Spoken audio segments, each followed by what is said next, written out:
মাটির হাজার হাজার ফুট উপরে ঘন্টায় 1000 কিলোমিটারও বেশি গতিতে ছুটে ফাইটার জেট। ককপিটে বসে আছে পাইলট, সম্পূর্ণ ফোকাস। কিন্তু একই সময় যদি হঠাৎ তার বাথরুম পাই তখন কি হবে ভেবে দেখেছেন? ডবল ট্যাপ করে পাশে থাকবে। সাধারণত একটি ফাইটার জেট 1 থেকে 2 ঘন্টা আকাশে থাকে। যেমন ভারতের শক্তি সুকিউ Su-30 MKI বা অত্যাধুনিক ডাসেল রাফেল।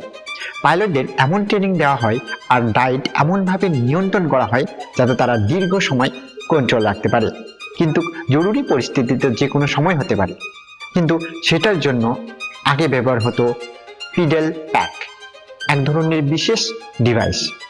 তবে সেটা খুব আরামদায়ক ছিল না। কিন্তু এখন প্রযুক্তি বদলে দিয়েছে সবকিছু।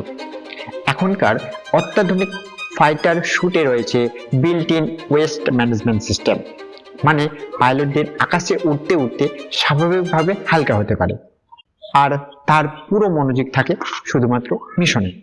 Like, share, subscribe.